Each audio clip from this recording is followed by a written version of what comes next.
안녕하십니까. 반갑습니다. 오늘 본문은 야곱이 브엘세바에 이릅니다. 요셉을 만나기 위하여 애굽으로 떠나는 마지막 경계선에 도착한 것이죠. 브엘세바만 넘으면 자신이 살던 가나안 땅을 벗어나 애굽으로 넘어갈 수 있는 것입니다. 이것은 마치 자신의 할아버지 아브라함이 하나님의 부름을 받고 자신이 살던 갈대아 우르를 떠나 하나님이 명하신 가나안 땅으로 가면서 그 경계인 하란에 멈췄던 것과 비슷합니다.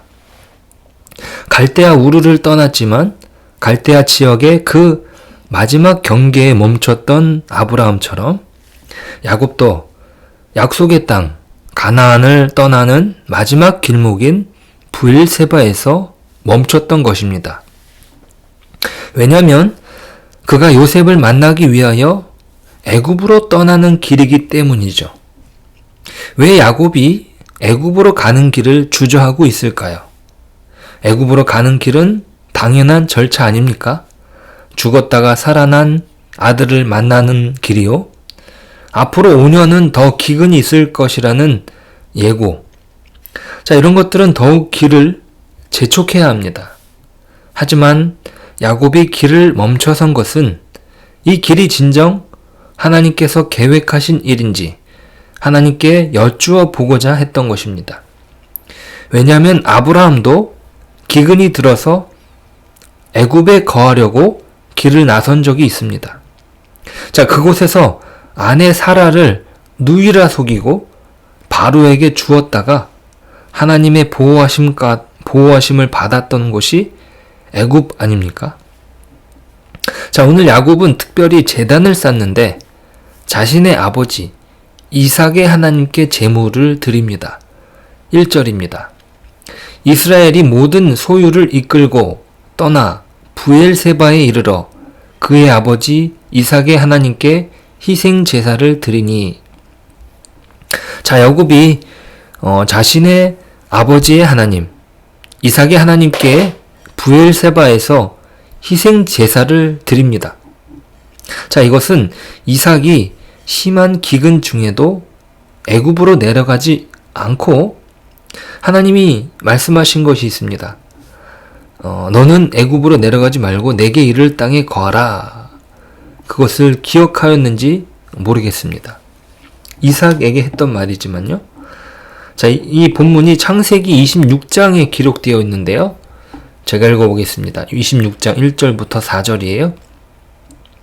아브라함 때에 첫 흉년이 들었더니 그 땅에 또 흉년이 들매 이삭이 그랄로 가서 블레셋 왕 아비멜렉에게 이르렀더니 여호와께서 이삭에게 나타나 이르시되 애굽으로 내려가지 말고 내가 내게 지시하는 땅에 거주하라. 이 땅에 거류하면 내가 너와 함께 있어 내게 복을 주고 내가 이 모든 땅을 너와 내 자손에게 주리라. 내가 내 아버지 아브라함에게 맹세한 것을 이루어 내 자손을 하늘의 별과 같이 번성하게 하며 이 모든 땅을 내 자손에게 주리니 내 자손으로 말미암아 천하 만민이 복을 받으리라. 자, 자신의 아버지 이삭은 기근 중에도 애굽으로 내려가지 않고 하나님의 말씀대로 약속의 땅에 머물러 있을 때 하나님께서 다시 나타나셔서 약속을 재확인하신 곳이 바로 브엘세바입니다. 이게 26장 23절에서 25절에 기록되는데요.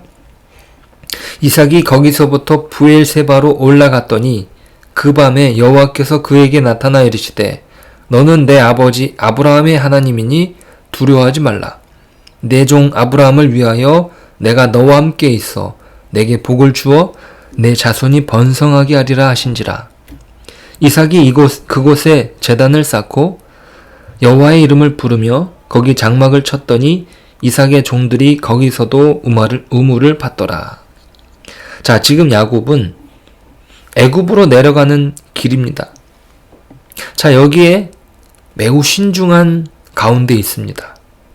자, 한편으로 요셉을 만나고 싶은 생각에 속히 애굽을 향해 길을 떠났으면서도 막상 약속의 땅 경계에 이르러 그 땅을 벗어나는 순간 이 일이 참으로 하나님께서 허락하신 일이며 요셉의 말처럼 하나님께서 계획하신 일인지 하나님께 물어 확인하고자 했던 것입니다. 자, 하나님께서는요, 그날 밤에 이상 중에 야곱에게 나타나십니다. 자, 요셉의 이야기에서 하나님이 처음 등장하시죠. 요셉에게 꿈을 허락하셨지만 누가 주셨는지 확인이 되지 않아 모두가 혼란한 가운데 있었습니다. 그 꿈을 꾼 요셉도 그 꿈의 이야기를 들은 형들도 아버지도 누구도 몰랐어요. 자, 그러면서 요셉이 애굽으로 팔려가지 않습니까? 요셉의 이야기에서는 하나님께서 직접적인 이상으로 나타나지 않으셨다가 오늘 야곱에게는 이상으로 찾아오십니다. 2절부터 읽어보실까요? 그 밤에 하나님이 이상 중에 이스라엘에게 나타나 이르시되 야곱아 야곱아 하시는지라. 야곱이 이르되 내가 여기 있나이다 하매 하나님이 이르시되 나는 하나님이라. 내 아버지의 하나님이니 애굽으로 내려가기를 두려워하지 말라. 내가 거기서 너로 큰 민족을 이루게 하리라. 내가 너와 함께 애굽으로 내려가겠고 반드시 너를 인도하여 다시 올라올 것이며 요셉이 그의 손으로 내 눈을 감기리라 하셨더라. 자, 하나님께서는 이상 중에 야곱에게 나타나셔서 애굽에 내려가기를 두려워 말라고 하십니다. 그리고 이어서 말씀하시기를 내가 거기서 너로 큰 민족을 이루게 하시고 요셉 그 손으로 자신의 눈을 감게 해줄 것이라고 약속하십니다. 자신의 마지막을 요셉과 함께 할 수 있도록 인도하시겠다는 말씀은 야곱에겐 기쁜 일이 아닐 수 없습니다. 요셉에게 이루어진 이 모든 일이 우연히 이루어진 것이 아니요 하나님께서 이스라엘로 애굽에서 큰 나라를 이루게 하시려는 목적과 계획에 따라 행하여 오신 일임을 밝히신 것입니다. 또한 하나님께서 자신과 함께 애굽으로 내려가시겠다고 하시므로 야곱의 애굽 이주는 하나님의 뜻과는 상관없이 이방 땅으로 흘러가는 이주, 즉 약속의 땅을 떠남으로써 하나님과 그 약속에서조차 멀어지는 이주가 아니라 오히려 하나님께서 함께 하시며 그들 가운데서 그의 뜻과 계획을 이루시는 일임을 알리신 것입니다. 그리고 지금은 애굽으로 내려갈 것이나 다시 이 땅으로 올라오게 하리라 약속하심으로써 애굽 거주가 영구적인 것이 아니요 하나님께서 이스라엘로 창성케 하시기 위해 잠정적으로 이주하게 하시는 것에 불과함을 밝히십니다. 야곱 자신도 애굽에서 죽어 사랑하는 아들 요셉이 그 눈을 감길 것이지만 그 시신을 이곳으로 올려와 조상들과 함께 이 땅에 묻히게 하실 것이며 언젠가 하나님께서 애굽에서의 모든 계획을 이루신 후에는 그 후손 전체를 다시 약속의 땅으로 돌아오게 하시리라 약속하셨습니다. 자, 창세기 37장은 야곱의 족보를 기록하면서 요셉의 이야기를 합니다. 자, 이제 이스라엘의 역사는 그 야곱의 역사, 야곱을 대표로 한 이스라엘의 역사는 약속의 상속자인 그 선택의 역사에서 이스라엘 가운데서 탁월한 지위를 얻게 될 자를 결정하는 또 다른 선택의 역사로 바뀌고 있음을 밝히고 있습니다. 처음부터 꿈으로 계시된 요셉의 우월한 지위는 다른 형제들의 시기와 질투의 대상이었고 급기야 그를 미워하는 형들에 의하여 노예로 팔려가는 애굽으로 내려가는 불행을 초래합니다. 그러나 하나님께서는 애굽으로 내려간 요셉과 함께 하셨고 그가 당하는 모든 고난과 억울함, 형제들에게 당한 고난이나 애굽인들에게 당하는 모함과 억울함 중에도 하나님께서 그와 함께 하셨으며 이 모든 역경을 오히려 요셉을 높이시는 계기와 과정이 되게 하셨습니다. 기근을 당하여 양식을 구하러 애굽에 내려온 형들이 그 앞에 엎드려 절하는 것에서 요셉은 그 옛 꿈을 기억하고 그 꿈을 통하여 계시하신 하나님의 뜻이 실현된 것을 보았습니다.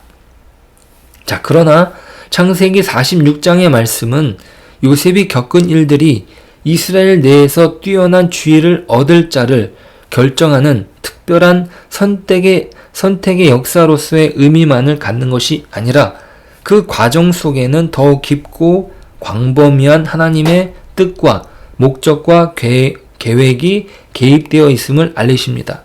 곧 이스라엘을 풍요로운 애굽으로 이주하게 하셔서 그곳에 거주하는 동안 큰 민족으로 창성케 하시려는 뜻이 바로 그것입니다. 하나님께서는 이런 원대한 계획을 이루시기 위하여 요셉으로 하여금 온갖 역경을 겪게 하신 것입니다. 이러한 과정을 통하여 한편으로는 요셉으로 하여금 이스라엘 내에서 탁월하고 독특한 지위를 얻게 하시고 또한 시기와 질투로 분열된 이스라엘로 하여금 하나 되어 서로 사랑하는 하나님 나라의 모습을 이루게 하셨고 더 광범위하게는 더 넓게는 이스라엘을 애굽으로 이주케 하여 큰 민족을 창성케 하실 뜻을 이루어 오신 것입니다.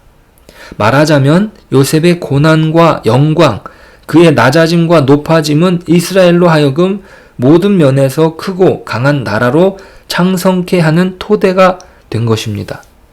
약속의 땅의 경계를 벗어나면서 하나님께 제사를 드리며 그의 뜻을 묻는 야곱에게 지금 기근을 당하여 애굽으로 내려가는 것이 하나님을 떠나 이방 세상으로 향하는 길이 아니요 하나님께서 지금까지 요셉을 통하여 이루어오신 원대한 계획, 이스라엘로 큰 민족을 이루게 하시려는 뜻을 이루는 것임을 확인하여 주신 것입니다.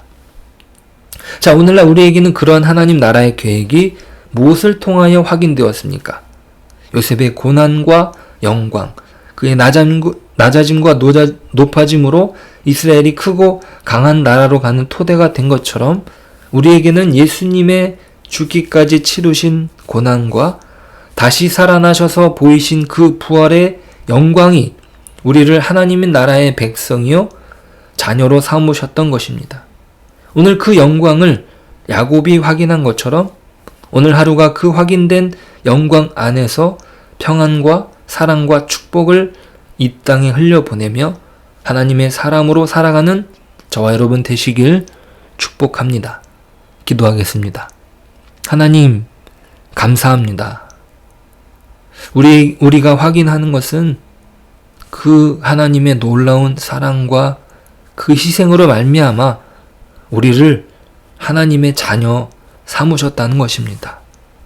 하나님, 그 야곱이 두려움에 떨며 그 이방 땅에 가는 것을 염려할 때 하나님께서 이루시는 또 하나님께서 이루어 가시는 하나님 나라의 계획을 야곱에게 알리셨던 것처럼 우리에게 예수님을 통해 이루실 하나님의 나라와 또 우리를 통해 이루어 가시는 하나님의 나라, 그것이 우리에게 하나님의 말씀으로 확인되었음을 고백합니다. 하나님, 이 안에서 저희들이 살아갈 수 있도록 하나님 나라의 그 복된 영광으로 살아갈 수 있도록 오늘도 우리를 붙잡아 주옵소서. 우리의 삶이 하나님의 영광을 드러내는 또 하나님의 복된 은혜를 누리는 그 하나님 자녀의 마땅한 삶이 될 수 있도록 축복을 허락하여 주옵소서. 복을 누리게 하여 주옵소서. 예수님의 이름으로 기도드립니다. 아멘.